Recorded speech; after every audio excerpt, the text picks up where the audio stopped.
Oh, Jack Rob, there you are.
Ah.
General Ford, are you ready? Can you hear us okay?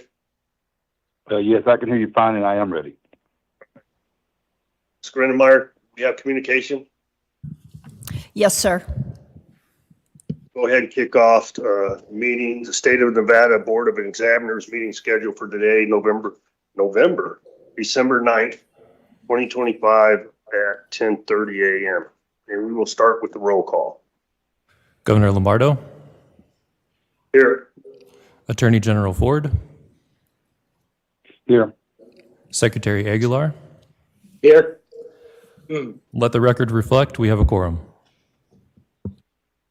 All right, we'll move on to agenda item number 2, the first opportunity for public comment. First public comment period is limited to comments on items on the agenda. No action may be taken upon a matter raised under this public comment period unless that matter itself has been specifically included on the agenda as an action item.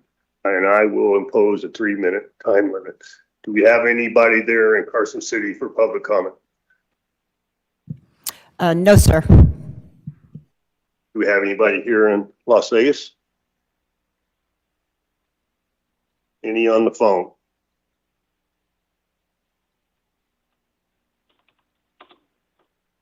No? Yes, no? No, sir. There apparently is no one on the phone. Okay. All right, we'll move on to agenda item number 3, approval of the November 12th, 2025 meeting minutes for possible action. Motion to approve. Do we have any questions or concerns prior to accepting the motion? All right, hearing none, we have a motion for approval. All those in favor signify by saying aye. Aye. Aye. Motion passes. We will move on to agenda item number 4, state vehicle purchases for possible action. Ms. Grindemeyer. Pursuant to NRS 334.010, no automobile may be purchased by any department, office, bureau, officer, or employee of the state without prior written consent of the State Board of Examiners. The first request is from the State Department of Agriculture. The department requests approval to purchase 2 vehicles for a total amount not to exceed $674,170. The next request is from the State Department of Conservation and Natural Resources Administration. The department requests approval to purchase 1 vehicle for a total amount not to exceed $72,000. Are there any questions on these items? Do we have any questions? No questions. Motion to approve. All right, we have a motion for approval. All those in favor signify by saying aye. Aye. Motion passes. Move on to agenda item number 5, authorization for a emergency contract with a current and or former state employee for possible action. This request is from the Department of Human Services, Division of Public and Behavioral Health, pursuant to NRS 333.705, subsection 4. The department seeks a favorable recommendation regarding its determination to use the emergency provision to contract with former employee Leah Lewis to assist with the Deanie Townsend Hospital licensure, Joint Commission accreditation, the Center for Medicare and Medicaid Services certification, and training staff through Reliable Health Care Services of Southern Nevada. Are there any questions on this item? Any questions? Questions. Motion to approve. All right, we have a motion for approval. All those in favor signify by saying aye. Aye. Motion passed. Moving on to agenda item number 6, authorization to contract with a current and or former state employee for possible action. Take those separate, Ms. Granameyer. Okay. The next request is from the Department of Transportation. The department requests to contract with the former employee Joel Reed to assist in project construction administration with diversified consulting services. Go ahead and read through each one. I just wanted to make sure they were read separately. We'll take it as one motion. Okay. The next request is from the Department of Transportation. The department requests to contract with former employee Michael Primo to provide structural assessments and inspections on bridges and tunnels with Consor Engineers. The next request is from the Department of Transportation. The department requests to contract with former employee Sean Howerton to provide engineering design preparation services with GCW Inc. The last request is from the Nevada State Board of Pharmacy. The board requests to contract with the former employee Ryan Miller to transfer his investigative knowledge and coordinate the implementation of a training manual for investigative procedures and to train current staff in investigations of unlawful activities related to prescription drugs and controlled substance through a statewide contract with Marathon Staffing Group. Are there any questions on any of these items? Any questions? Go ahead, sir. This is more of an operational question on these requests. Oh, Cisco, Secretary of State. And this is probably for the director more than anything. The processing time to hire new employees, I think, has significantly increased. And so is this an outcome of the time it takes to hire new employees for vacant positions?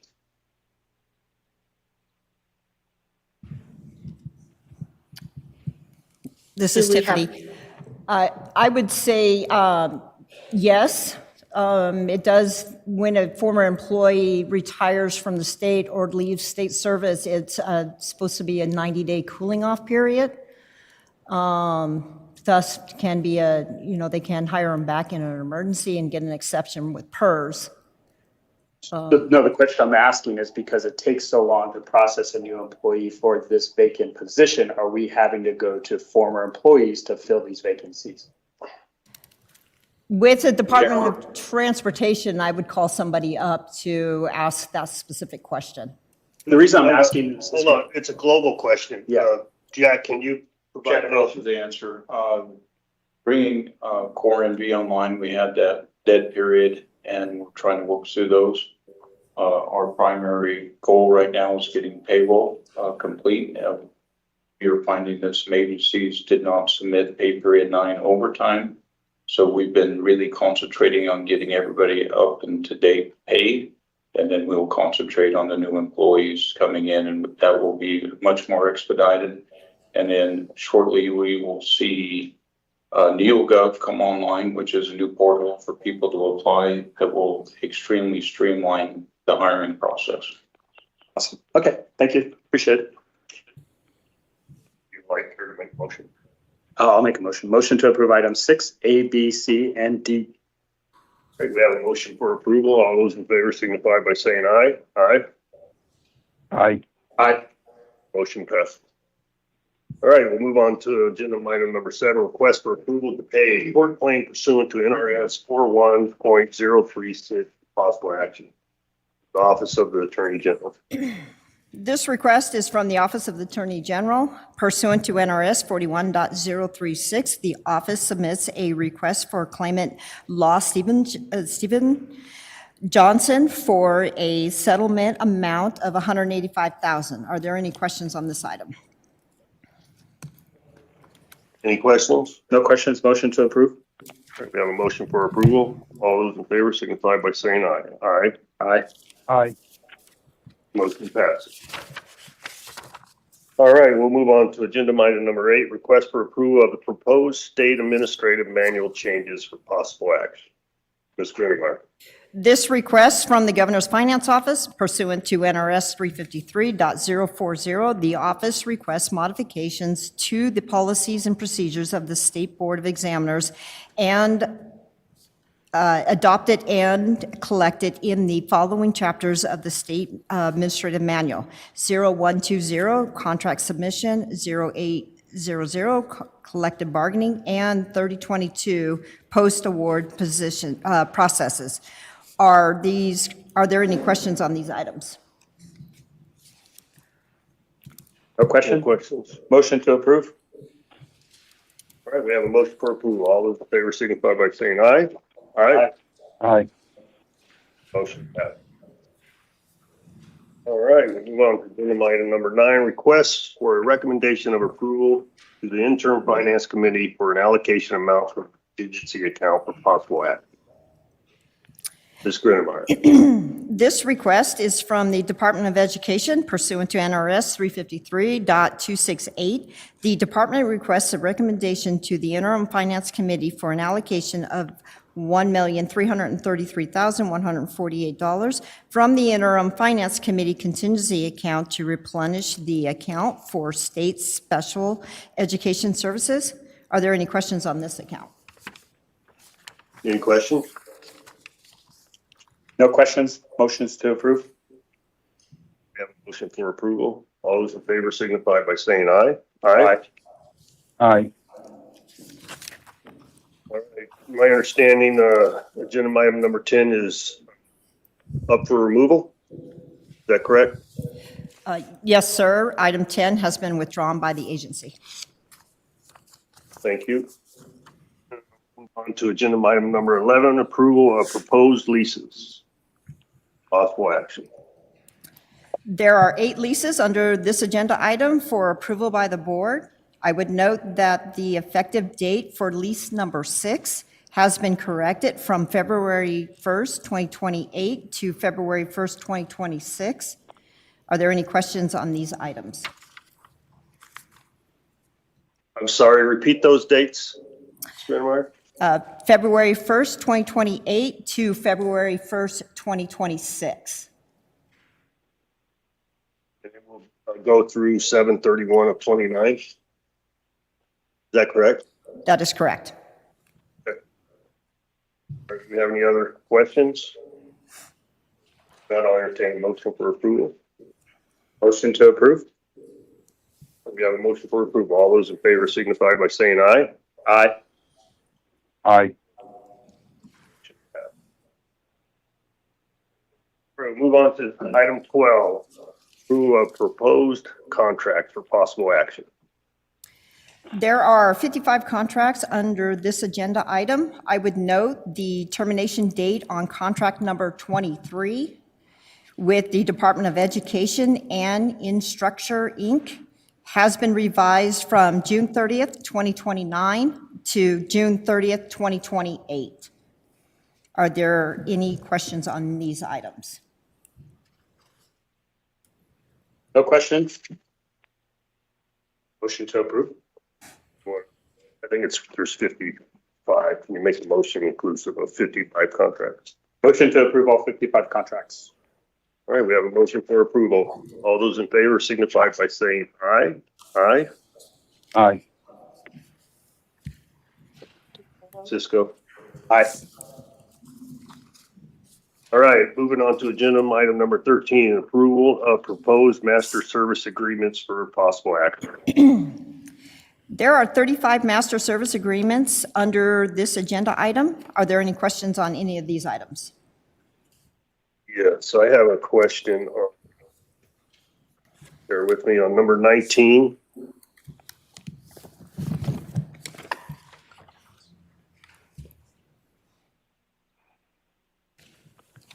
So the Department of Corrections, is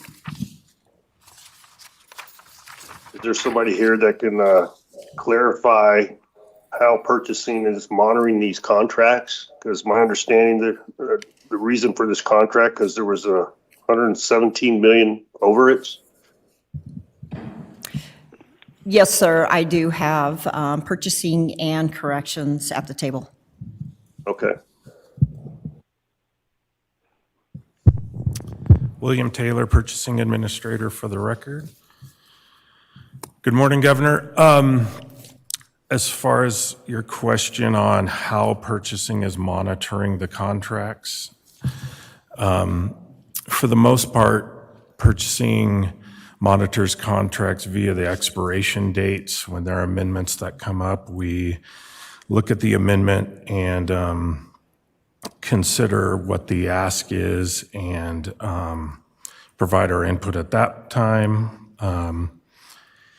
And if there are any waivers that are requested, we take those one at a time and consider. So I'd be interested to hear if you have a specific fiscal ask or anything along those lines you would like me to address.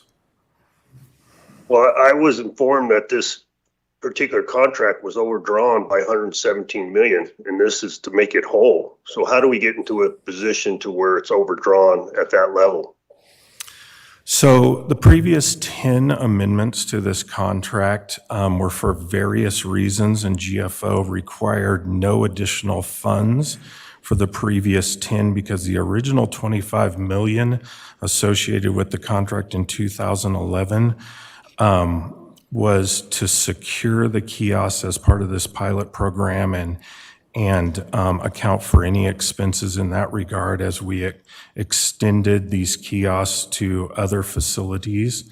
And so at no point has there been an additional ask on these amendments for purchasing to consider why there's been additional ask until amendment number 11. So the component of why there's an additional $120 million ask to cover this additional expense would have to be addressed by GFO.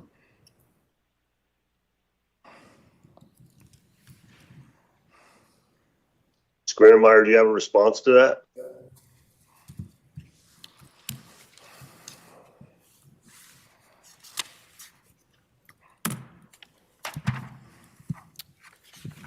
This is Tiffany, for the record. The 145 million represents the total contract value of the revenue and expenditures combined and is not the total cost of the kiosk. Pursuant to SAM 0305, when the contract includes both revenue and expenses, the total project value is the absolute value of the projected revenue plus expected expenses, not net value of one subtracted from the other. Revenues include commissions from MP3 song downloads and the package program and deposit fees. The expenditures are the cost of goods sold by the offenders. So this is not a lack of oversight. This is just an extension of numerous contracts. Is that what you're saying? that is correct, sir. Okay. And it's a mixture of, it's the value of the revenue and expenditures combined. Okay. Any other questions? I guess I have a question, Cisco for the record. So these are services that individuals are purchasing, and this is the contract to provide those services. This is not a I guess, a burden or a liability for the state of Nevada.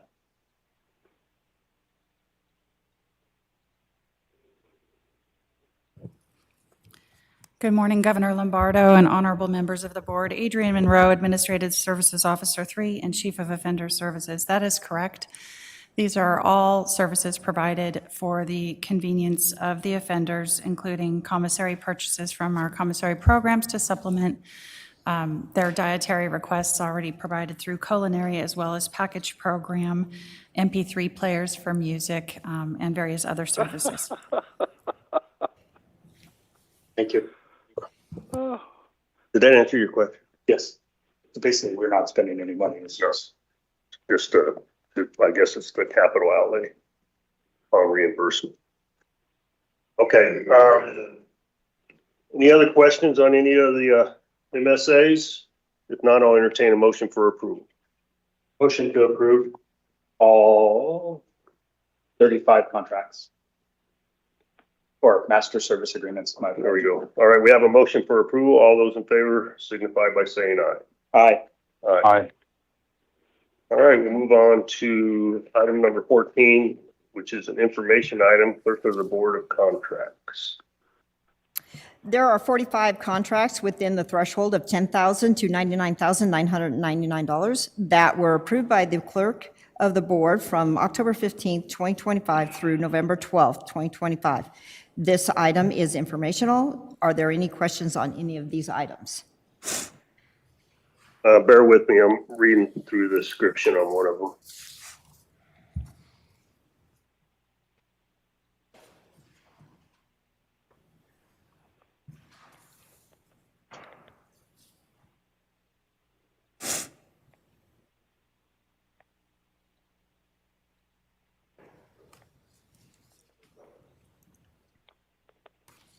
Okay.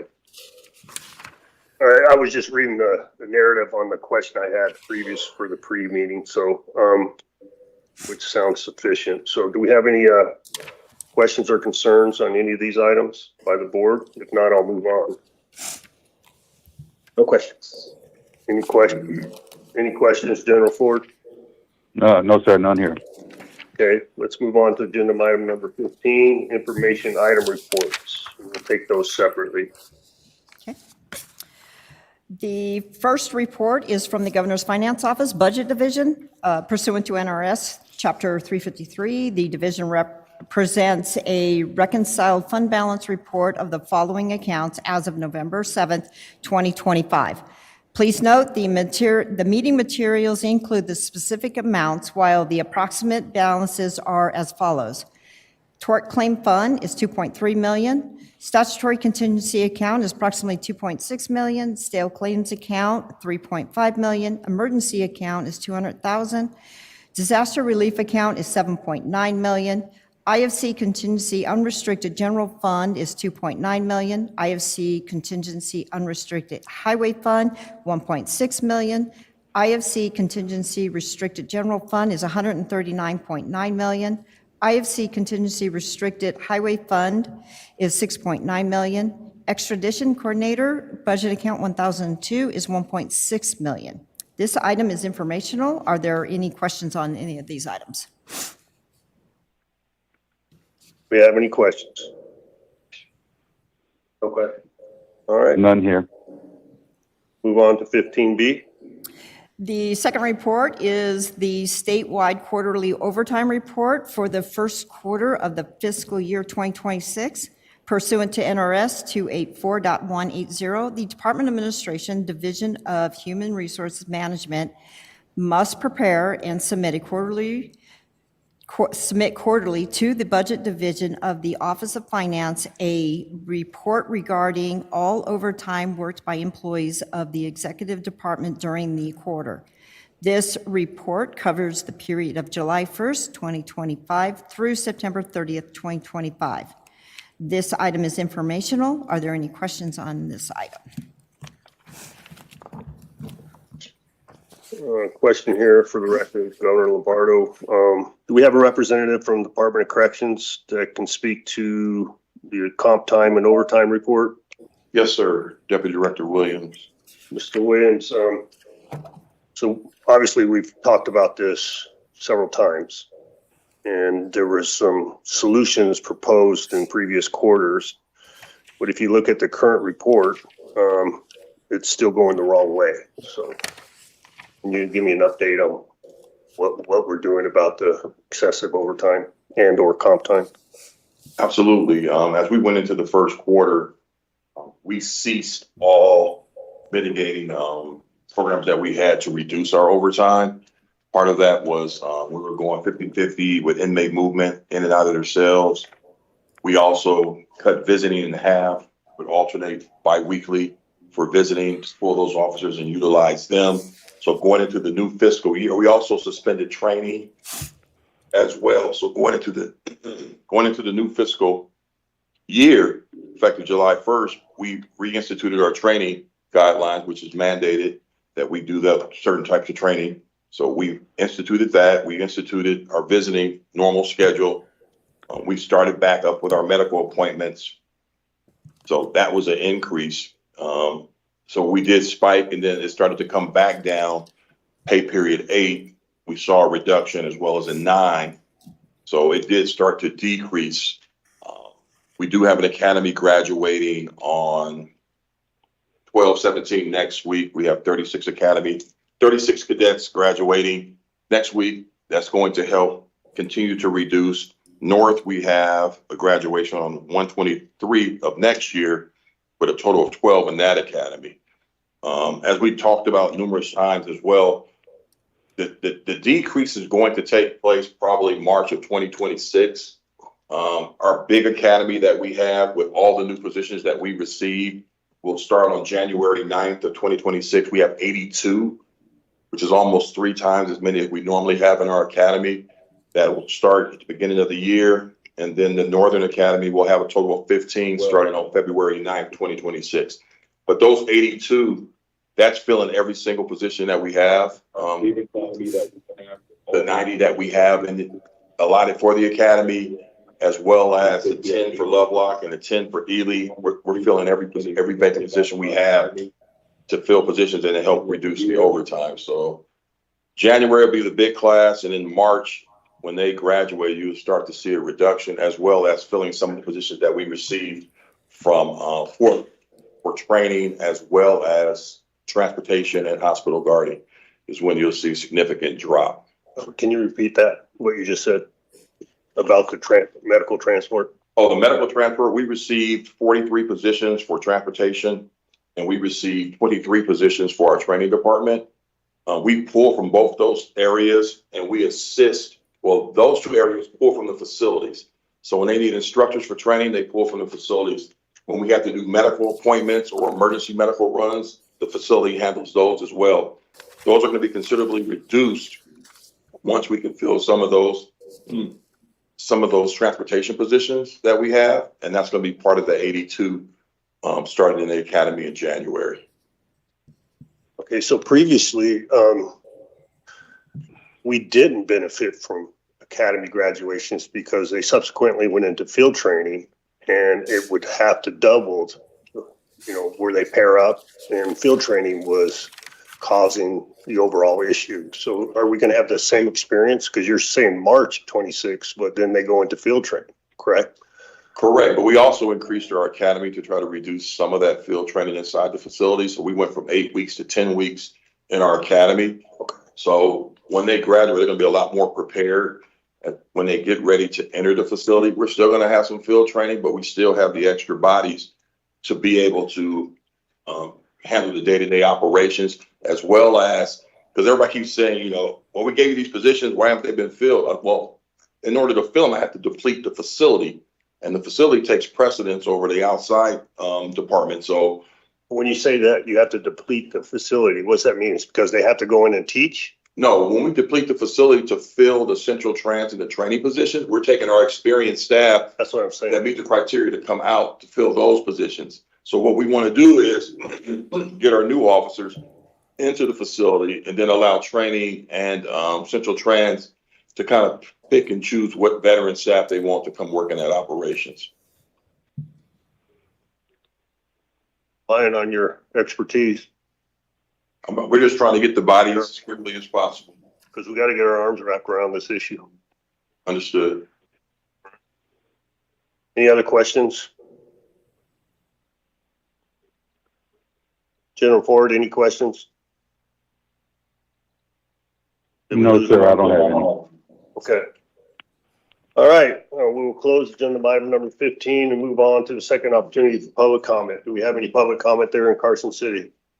No, sir. Do we have any public comment here in Las Vegas? Anybody standing by on the phone? This is Tiffany. Yes, we have someone on the phone. Yes, good morning. For the record, Fred Volz, V-O-L-T-Z. $950 million represents a material sum to the state. That's what was owed as of June 30th, 2025, that hasn't been collected in fines, fees, and taxes. It is one of this board's tasks to write off presented uncollectible debts. As of June 30th, 2025, just under $388 million of debt had been deemed uncollectible by the state controller. Yet since January 2024, only one debt of just under $2.9 million found its way to this board for write-off from the Industrial Relations Advisory Council, not the state controller. Including as collectible, the uncollectible debt skews financial reporting accuracy the state treasurer relies on to maintain the state's credit rating and ability to float bond issues at favorable interest rates. This money owed the general fund could be used for any number of purposes. The collection and write-off processes in place clearly are not working. How can they be procedurally remedied? The Attorney General could train state agencies and their deputy directors in how to file court cases, secure judgments, and levy assets akin to the OML manual it periodically publishes. The Secretary of State could refuse to renew or issue new licenses to those in arrears using the TSA's no-fly list concept. The same applies to DMV licenses and registrations. Executive branch agencies need to be tasked with timely reporting and collecting their receivables each quarter, not annually. Otherwise, a percentage of funding is lost. Passively turning over receivables to the controller 60 days after they become past due removes responsibility for collecting what state agencies lawfully assess and decreases collection probability. While the Board of Examiners has final approval for expenditures and write-offs, the inverse is arguably true for the income side of state finances. NRS 353C.195 and 353C.220 require major updating to fix the problem of receivables floating for months and years with little progress in receiving timely payment or writing off the genuinely uncollectible debts. Thank you. Thank you. All right. I don't see anybody else with their hand up.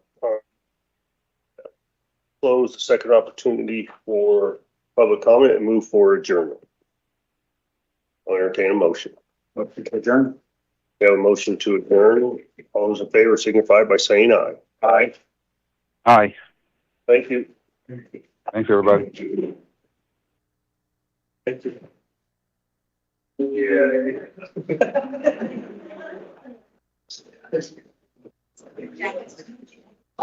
Happy holidays. Hey.